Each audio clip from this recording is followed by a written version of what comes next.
Hello y'all on YouTube, this is Rob with Rob's Nerdy Knives. Today we have a very special review, impressions of a knife that was given to me, or at least let me loaned in the pass around. Today we're looking at the QSP Unicorn. Let's take a look.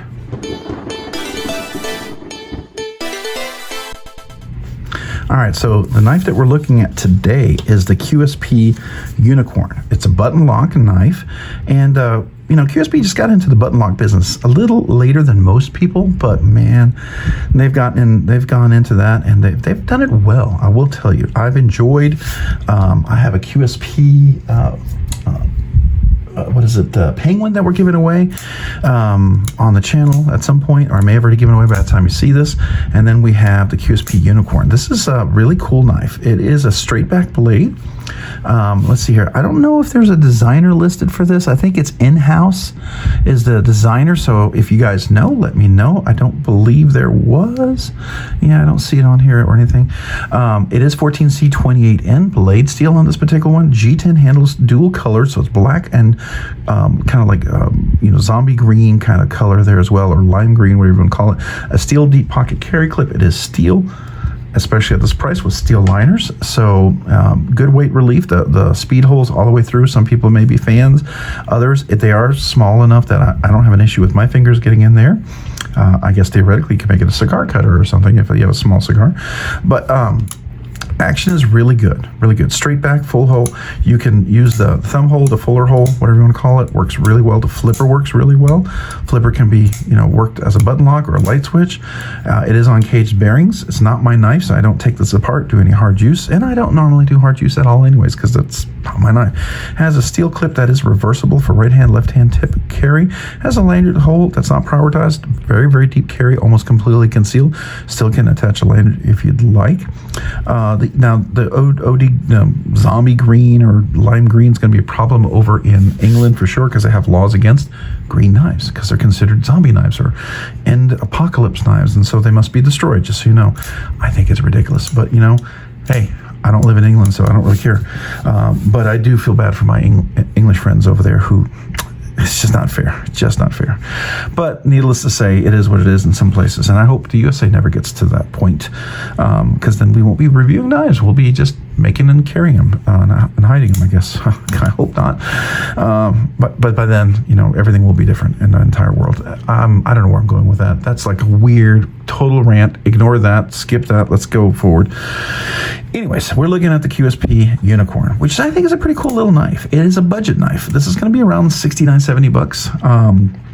If you go to White Mountain Knives and use my channel code RNK10, or if you find it on DLT Trading, actually won't get any discount there, but you'll pay full price.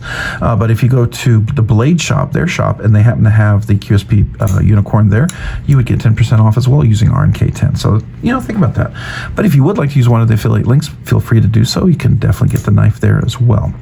And I think you can also buy it directly from QSP with my affiliate link as well.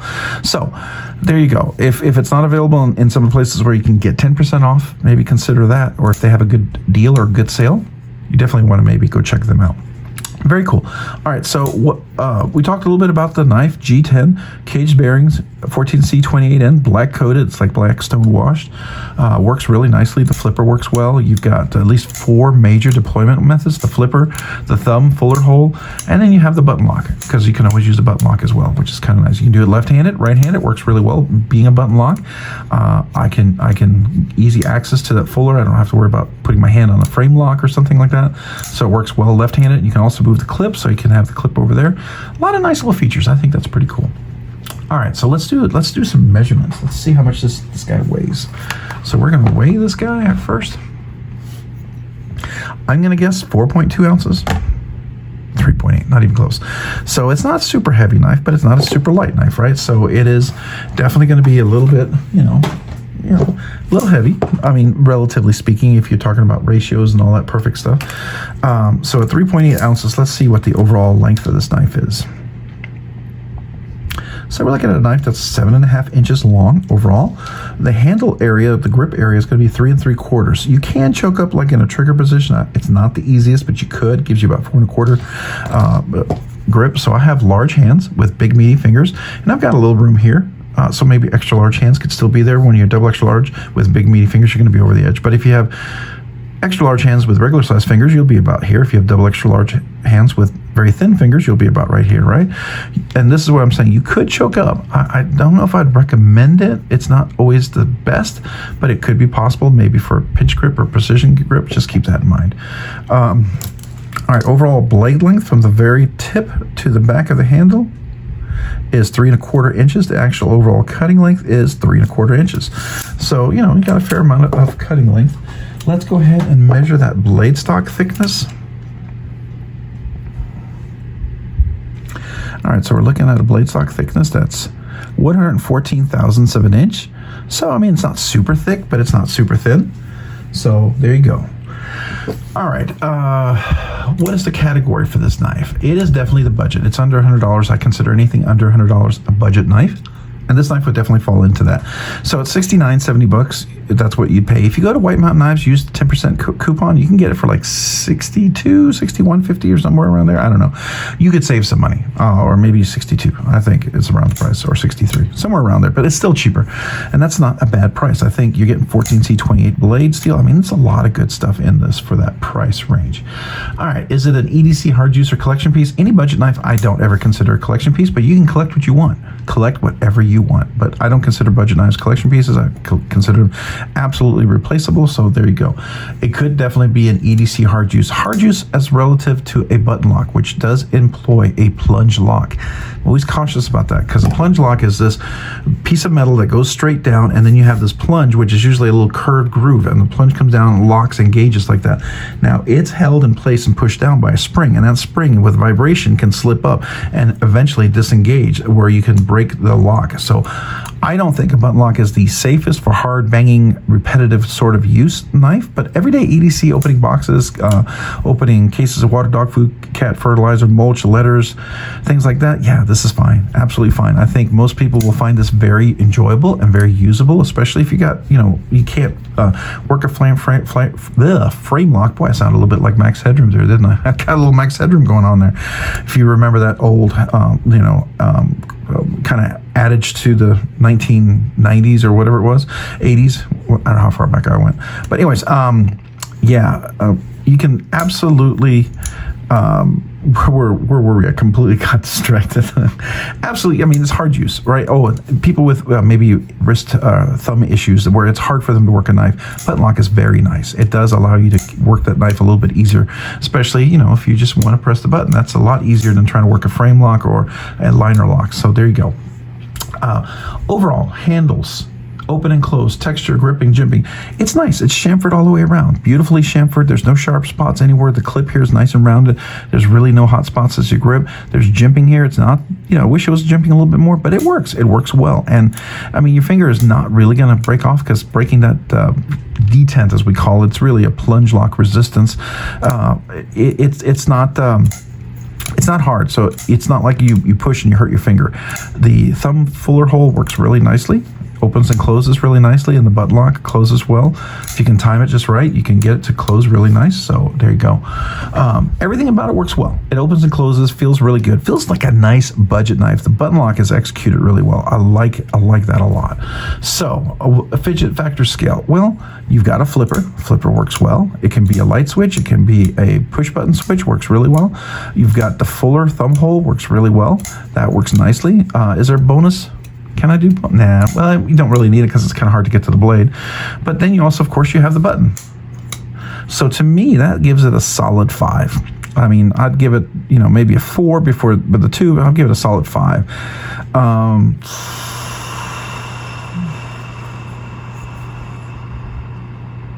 5.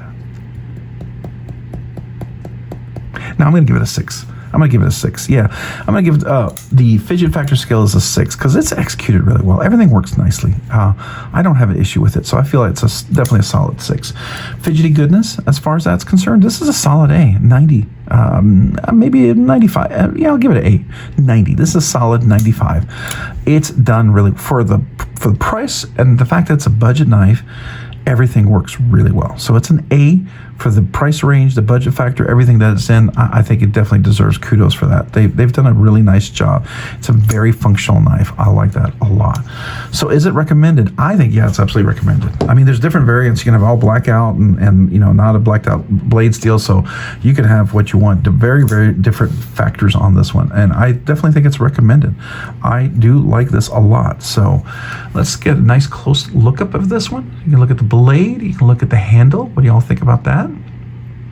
Let's look at the back part right here. You can see the blade and the handle. I think that's pretty nice. You can see the standoff up here. It is steel inserts, but you can see the weight relief. It's straight through like that.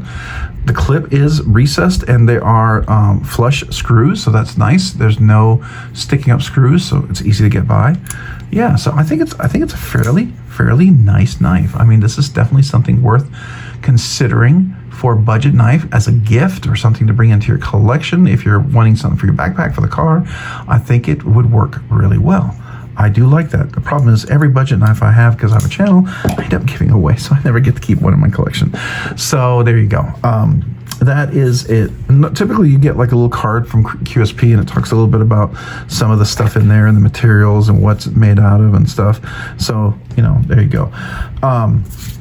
Yeah, I'd love to hear your thoughts if you own one or if you're going to get one. What are your thoughts? What are your questions? Love to hear that in the comments down below. Always invite questions, thoughts, experiences. If you don't like it, that's fine. I mean, tell us why. Maybe there's a reason why you don't like it, and it'd be helpful for somebody else. And why you like it, maybe it'd be helpful for somebody else. It's something I haven't considered. I love that. So there you go. Hey, if you found this content fun, interesting, worthwhile, or informative, would you please consider hitting the like button down below? And if you've already hit that like button, would you please consider hitting the subscribe button? Subscribing and liking the channel really helps out the channel produce more content, do more things, ultimately do more things for you guys. So thank you. Thank you to everyone who watches the videos, who likes the videos, who enjoys the live streams, the content.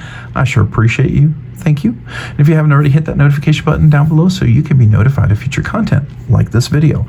And then finally, a big thank you to all the channel members out there who watch the videos and who encourage the channel, become members. Your help is huge. It allows the channel to do more things quicker than I ever thought we'd be able to do if it wasn't for you guys. You help so much, so I'm very appreciative. And as a special thank you to all of my channel members, I do a once a month channel members exclusive giveaway. Usually it's a very nice knife. It's not just your typical budget knife, because you guys have been so generous with the membership, so I want to do something generous back to you guys. So if you've been on the fence, you thought, hey, I'd like to become a channel member, maybe the giveaway.